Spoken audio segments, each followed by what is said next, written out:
सागर वाले जंगल में गुड़िया की सहेली मीना रहती थी। एक दिन मीना चिड़िया अपनी मम्मा से कहती है, मम्मा आज मैं अपनी सहेली गुड़िया से मिलने जा रही हूँ। मीना बेटी, आसमान पर बादल छाए हुए हैं, बारिश शुरू होने से पहले पहले वापस लौट आना। ठीक है मम्मा, मैं जल्द ही लौट आऊंगी।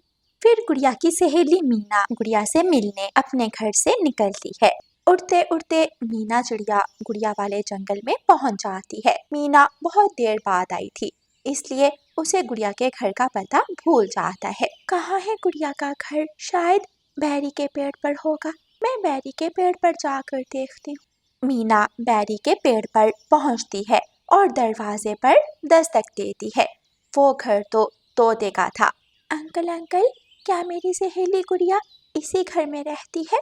नहीं छोटी चिड़िया, ये तो मेरा घर है। गुड़िया का घर पीपल के पेड़ पर है, वो सामने पीछे की तरफ जाओ। सॉरी, मैंने आपको तंग किया। मुझे राह बताने के लिए आपका शुक्रिया। मीना फिर से उड़ती है। जैसे ही मीना वहाँ से उड़ती है, तेज बारिश शुरू हो जाती है। बारिश बहुत तेज थी। बारिश से बचने के लिए मीना पास वाले घर के दरवाजे पर दस्तक देती है। कालू, लो फिर कोई आ गया। जब भी बारिश शुरू होती है, कोई ना कोई पक्षी हमारे घर में आशा लेने जरूर आ जाता है। देखता हूँ, मैं बाहर देखता हूँ। अगर उसके पास अनाज या फल हुआ तो फिर उसे घर में ले आऊंगा। अगर खाली पंख हुआ तो भगा दूंगा। कालू कौवा गुस्से में दरवाजा खोलता है। सामने मीना खड़ी थी। मीना डरते डरते बोलती है, अंकल, मैं अपनी सहेली गुड़िया से मिलने आई थी। बारिश शुरू हो गई। प्लीज थोड़ी देर मुझे अपने घर में रुक लेने दे। जब बारिश रुकी तो मैं चली जाऊंगी। क्या तुम्हारे पास फल है? नहीं नहीं अंकल, मेरे पास कोई फल तो नहीं है। अच्छा, तो फिर अनाज तो जरूर होगा। क्या तुम्हारे पास मकई का दाना है या फिर बाजरे का? नहीं अंकल, मेरे पास दाना भी नहीं है। चल चल, भाग जा यहाँ से। फिर मैं तुझे अपने घर में क्यों रखूं? तू मुझे खाने को क्या दोगी? तेरे पास तो कुछ भी नहीं है। कालू कौवा जोर से अपने घर का दरवाजा बंद करता है और घर के अंदर चला जाता है। ये कौवा तो बहुत गुस्से में था। लगता है चाची कौवी से लड़कर आया है। मीना परेशान वहाँ बैठी थी कि पीछे से गुड़िया और उसकी मम्मा आ जाती हैं। मीना, मीना, आप यहाँ? शुक्र है गुड़िया, आप आ गई। मैं तो कब से आपका घर ढूंढ रही हूँ। मैं बारिश में भीग रही थी। कवि अंकल ने मुझे अपने घर में आने से मना कर दिया। बच्चों, अब जल्दी से घर चलें, बारिश तेज हो रही है। पंख भीगे तो उड़ना मुश्किल हो जाएगा। मम्मा चिड़िया, गुड़िया और मीना उड़ती हैं और घर में पहुंच जाती हैं। रानो चिड़िया का घर सुरक्षित था। मम्मा चिड़िया गुड़िया और मीना के लिए मीठी खिचड़ी बनाने लगती है और दोनों सहेलियाँ आपस में बैठकर बातें करने लगती हैं। जब मैं घर से निकली तो मौसम ठीक था। मैंने सोचा मैं बारिश शुरू होने से पहले पहले घर वापस चली जाऊंगी, लेकिन अचानक बारिश शुरू हो गई। आप मेरे साथ 2 बार मेरे घर में आ चुकी हैं, फिर भी आप मेरे घर का रास्ता कैसे भूल गई? मुझे पता ही नहीं चला। मैं इस तरफ आने की बजाय पिछली तरफ चली गई। मैं समझी आपका घर बैरी के पेड़ पर है। दोनों सहेलियाँ ढेर सारी बातें करती हैं और फिर मम्मा चिड़िया खिचड़ी बना लेती है। दोनों सहेलियाँ मिलकर खिचड़ी खाती हैं। शाम हो जाती है। बारिश रुक गई थी। गुड़िया, अब मुझे जाना होगा। मेरी मम्मा मेरा इंतजार कर रही होंगी। मम्मा, क्या मैं अपनी सहेली मीना को जंगल के बाहर तक छोड़ आऊं? हाँ बेटी, क्यों नहीं। आ मीना के साथ जाएं और मीना को सीधी राह दिखाएं। फिर मीना और गुड़िया उड़ती हैं। गुड़िया मीना को साथ लेकर जंगल के बाहरी रास्ते पर पहुंच जाती है। गुड़िया, वादा करो कि अब आप भी मेरे घर जरूर आओगी। हाँ जरूर, क्यों नहीं। मैं किसी दिन अपनी मम्मा के साथ आऊंगी। मैं और मेरी मम्मा रात आपके घर में ही गुजारेंगे। मैं इंतजार करूंगी। मैं अपनी मम्मा को भी बताऊंगी। मीना चली जाती है और गुड़िया अपने घर वापस लौट जाती है। ऐसे ही दिन गुजरते गए और फिर एक दिन रानो चिड़िया और गुड़िया दूसरे जंगल जाने की तैयारी करती हैं। रास्ते में मम्मा चिड़िया मिठाई की दुकान पर रुकती है। गुड़िया बेटी, यहाँ के लड्डू बहुत मशहूर है, हम मीना के लिए कुछ लड्डू ले लेते हैं। हाँ मम्मा, मीना को लड्डू बहुत पसंद है, लड्डू देखकर मीना तो खुश हो जाएगी। गुड़िया की मम्मा मीना के लिए लड्डू लेती है और दोनों माँ बेटी दोबारा सफर शुरू करती हैं। आधे रास्ते में पहुंचकर सामने से उन्हें कालू कौवा मिलता है। चिड़िया चिड़िया, तुम कहाँ जा रही हो? कौवे भैया, हम मेरी बेटी गुड़िया की सहेली मीना के घर जा रही हैं। अच्छा हुआ जो तुम्हारा साथ मिल गया, मैं भी उसी तरफ जा रहा हूँ। मेरे मामा जी बहुत बीमार हैं, आज कोई काम नहीं था, मैंने सोचा अपने मामा जी को देख आता हूँ। ये तो बहुत अच्छी बात है कौवे भैया, आप भी हमारे साथ ही चलें। गुड़िया को कालू कौवे का साथ अच्छा नहीं लगता, लेकिन वो चुप रहती है और अपनी मम्मा से कुछ नहीं कहती।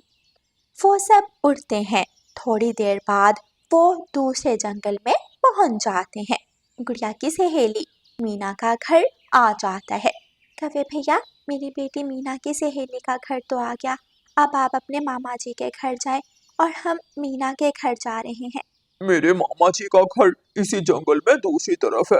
चिड़िया चिड़िया, मैं कल सुबह अपने जंगल वापस जाऊंगा, हम एक साथ ही वापस चले जाएंगे। हाँ ठीक है कौवे भैया, अब आप जाएं। कालू कौवा अपने मामा जी के घर की तरफ उड़ जाता है और रानो चिड़िया अपनी बेटी गुड़िया को लेकर मीना के घर चली जाती है। मीना अपनी सहेली गुड़िया को देखकर बहुत खुश होती है। मीना की मम्मा गुड़िया की मम्मा से मिलती है और गुड़िया की मम्मा से कहती है, बहन जी, मिठाई लाने की क्या ज़रूरत थी? मुझे गुड़िया ने बताया था कि मीना को लड्डू बहुत पसंद है, मैंने सोचा मीना के लिए लड्डू ले जाती हूँ। गुड़िया, आज आपने मेरा दिल जीत लिया, मैं बहुत खुश हूँ। आज मेरी सहेली गुड़िया मेरे घर आई है, हम सारी रात बैठकर बातें करेंगी। याद है ना, आपने वादा किया था आज की रात आप मेरे घर में गुजारोगी। हाँ, क्यों नहीं, मैं और मम्मा यही सोच कर आई है, आज की रात हम आपके घर में ही गुजारेंगे। गुड़िया और मीना खिड़की के पास बैठकर बातें करने लगती हैं। हवा तेज थी, हवा के साथ बादल भी आ जाते हैं और तेज बारिश शुरू हो जाती है। गुड़िया और मीना बारिश को देखकर बहुत खुश होती हैं। मीना, देखो देखो, बारिश शुरू हो गई। जब आप मेरे घर आई थी तब भी बारिश हो रही थी और आज मैं आपके घर आई हूँ तो भी बारिश हो रही है। मुझे बारिश बहुत पसंद है, बारिश का ये खुशगवार मौसम आपका स्वागत करने आया है। दरवाजा खोलो मामा जी, दरवाजा खोलो, मैं बाहर बारिश में भीग रहा हूँ, जल्दी करो। कालू कौवा दरवाजे पर जोर जोर से दस्तक दे रहा था। फिर अचानक कालू कौवे का ध्यान नीचे की तरफ जाता है। सामने दरवाजे पर तो ताला लगा हुआ था। अरे, मामा जी के घर को तो ताला लगा हुआ है, मामा जी कहाँ चले गए? कालू कौवा पड़ोस में एक पेड़ पर जाता है जिस पर बुलबुल अपने घोंसले में बैठी हुई थी। बुलबुल बहन, ये मेरे मामा जी का घर है। मेरे मामा जी के घर के दरवाजे को ताला लगा हुआ है, क्या आप जानती हो मेरे मामा जी कहाँ हैं? हाँ कौवे, आपके मामा तो ये घर एक झील को बेचकर दूसरे जंगल चले गए और वो झील जंगल घूमने गई है, वो आने ही वाली होगी। ओहो, ये क्या हुआ? अब मैं कहाँ जाऊंगा? बारिश भी शुरू हो गई, मैं तो बारिश में फंस गया। बुलबुल, मुझे थोड़ी देर अपने घोंसले में बैठ लेने दो। कौवे भैया, आप तो बहुत बड़े हैं और मेरा घोंसला छोटा सा, अगर आप मेरे घोंसले में बैठे तो मेरा घोंसला टूट जाएगा, आपके साथ साथ मैं भी बारिश में भीग जाऊंगी। फिर कालू कौवे को अचानक गुड़िया और उसकी मम्मा का ख्याल आता है और जल्दी से कालू कौवा मीना के घर की तरफ वापस उड़ता है। मीना के दरवाजे पर पहुंचकर कालू कौवा जल्दी जल्दी से दस्तक देता है। गुड़िया सहेली, आप यहाँ बैठो, मैं बाहर देखती हूँ। अरे कालू कौवे अंकल, आप यहाँ कैसे? ये सुनकर रानो चिड़िया और गुड़िया भी दरवाजे पर आ जाती हैं। कालू, तुम दोबारा क्यों लौट आए? तुम तो अपने मामा जी के घर गए थे। मेरे मामा जी के घर को ताला लगा हुआ है, मामा जी ने वो घर बेच दिया और दूसरे जंगल चले गए। चिड़िया चिड़िया प्लीज मुझे अपने पास इस घर में आने दो। कालू अंकल, इसकी इजाज़त हमसे मत ले। ये घर मेरी सहेली मीना का है, जिसे आपने बारिश में अपने घर से भगा दिया था। मेरी सहेली से पूछ लें। अंकल, आपने मुश्किल वक्त में मेरी मदद नहीं की थी, लेकिन मैं आपकी मदद ज़रूर करूँगी, क्योंकि आप मेरी सहेली के जंगल से आए हैं। आए, आप अंदर आ जाएं। फिर मीना कालू कौवे को अपने घर में ले जाती है और सब मिलकर खाना खाते हैं। प्यारे दोस्तों, हमेशा दूसरों की मदद करें, क्योंकि मुश्किल वक्त किसी पर भी आ सकता है। और प्यारे दोस्तों, इस कहानी को लाइक, अपने दोस्तों के साथ शेयर और चैनल को सब्सक्राइब करना बिल्कुल मत भूलना। आपका धन्यवाद। रानो चिड़िया की ऐसी कहानियाँ सुनने के लिए YouTube सर्च बार में रानो चिड़िया की कहानी लिखें या फिर ये बटन दबाकर बोलकर कहें रानो चिड़िया की कहानी। जंगल में रहने वाले सभी छोटे पक्षी आपस में अच्छे दोस्त थे। रानो चिड़िया का बेटा कुकू, कौवे का बेटा चकू कौवा, कबूतर का बेटा कीकी और छोटा मिठू, वो सब नदी किनारे ठंडी छांव में बैठे हुए थे। मेरे दोस्तों, कल में बाग में क्या था?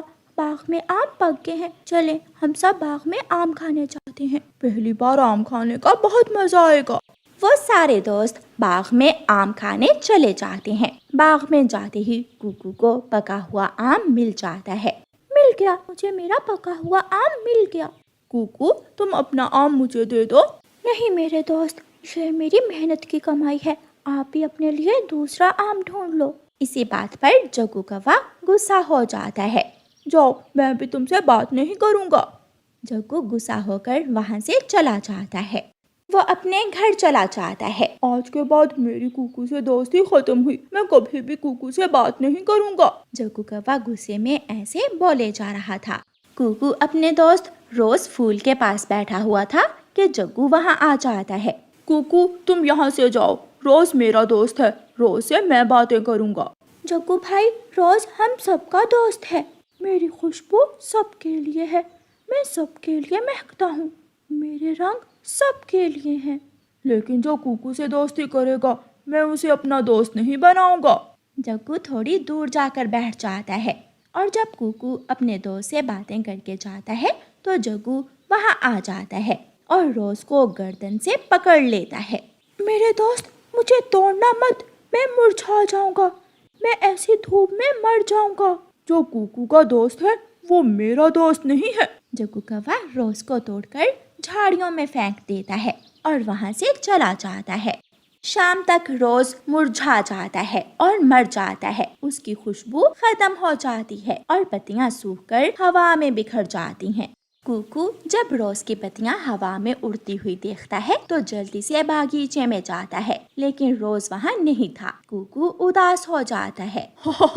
मैंने कहा था ना कि रोज मेरा दोस्त है। तुमने मेरी बात नहीं मानी। मैंने रोज को खत्म कर दिया है। जो मेरा दोस्त नहीं वो किसी का नहीं। तुमने बहुत बुरा किया है जग्गू। ऐसे करोगे तो एक दिन तुम अकेले हो जाओगे। कोई तुमसे बात नहीं करेगा। जग्गू कीकी के पास जाता है। कीकी, तुम मुझसे दोस्ती करो और कुकू को छोड़ दो। जग्गू भाई, हम सब पक्षी जंगल में मिलजुल कर रहते हैं और सब एक दूसरे के दोस्त हैं। लेकिन मुझे कुकू अच्छा नहीं लगता। उसने मुझे उस दिन अपना पका हुआ आम नहीं दिया था। कुकू छोटे मिठू को बताता है। छोटे मिठू, जग्गू ने बहुत बुरा किया। जग्गू ने हमारे दोस्त रोज को उखाड़कर सूखने के लिए फेंक दिया। रोज की पत्तियां सूख गईं और वो हमें छोड़कर चला गया। जग्गू बुरा है, वो बहुत बुरा है। मैं भी जग्गू से बात नहीं करूँगा। आज इस आम के पेड़ से मैं आम खाऊंगा। नहीं, हम दोनों खाएंगे। ये पेड़ हम दोनों का है। मैंने कहा इस पेड़ के आम केवल मेरे लिए ही हैं। नहीं, हम सब के लिए। जग्गू गुस्से में घर जाता है और घर से कुल्हाड़ा लाता है। जग्गू वो आम का पेड़ काटने लगता है। जग्गू आम का पेड़ काट देता है और अपने घर चला जाता है। कीकी, छोटा मिठू और कुकू अपने पुराने दोस्त आम के पेड़ के पास बैठे रो रहे थे। उस जग्गू के बच्चे ने हमारे दोस्त पेड़ को भी काट दिया। आज के बाद हम में से कोई भी जग्गू के साथ बात नहीं करेगा। ऐसे कीकी भी जग्गू कौवे से दोस्ती तोड़ लेता है। छोटा मिठू तो पहले ही जग्गू को छोड़ चुका था। फिर वह तीनों दोस्त एक साथ जंगल घूमने जाने लगे और जग्गू कौवे को साथ ना लेकर जाते। छोटे मिठू मेरे दोस्त, मुझे भी साथ लेकर जाओ। तुमने कुकू से लड़ाई की, रोज को भी खत्म कर दिया और हमारा दोस्त पेड़ भी काट दिया, इसलिए मैं अब तुम्हारा दोस्त नहीं हूँ। फिर जग्गू कौवा कीकी के पास जाता है, लेकिन कीकी भी जग्गू से बात नहीं करता। जग्गू कौवा बुलबुल के बेटे बुलबुले के पास जाता है। बुलबुला तो जग्गू कौवे को देखकर वहाँ से चला जाता है। अब जग्गू अकेला रह गया था। कुकू, कीकी, छोटा तोता और बुलबुला सब मिलकर नया बगीचा लगाते हैं, जिसमें रोज की तरह के कई फूल थे। वो तीनों दोस्त मिलकर आम के नए पेड़ से आम खाने जाते हैं, लेकिन जग्गू कौवा पेड़ पर अकेला बैठा हुआ था, कोई उससे बात करने वाला नहीं था। जग्गू कौवा अपने किए पर बहुत पछताता है और कुकू के पास जाता है। कुकू मेरे दोस्त, मुझे माफ कर दो। जब से मैंने तुमसे लड़ाई की है, मैं अकेला ही होता गया हूँ। मुझे सबने छोड़ दिया, कोई मेरा दोस्त नहीं है। जग्गू, तुम अब भी हमारे दोस्त हो, लेकिन मिलजुल कर रहना सीखो और दूसरों से जलना छोड़ दो। फिर कुकू जग्गू को माफ कर देता है। कीकी, छोटा मिठू और बुलबुला भी जग्गू को माफ कर देते हैं और वो सारे दोस्त मिलकर नए आम के बाग में जाकर आम खाने लगते हैं।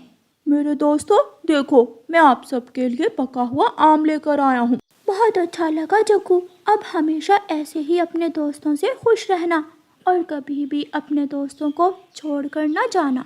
फिर वो सब मिलजुल कर रहते हैं। प्यारे दोस्तों, इस कहानी को लाइक, अपने दोस्तों के साथ शेयर और चैनल को सब्सक्राइब करना बिल्कुल मत भूलना। आपका धन्यवाद।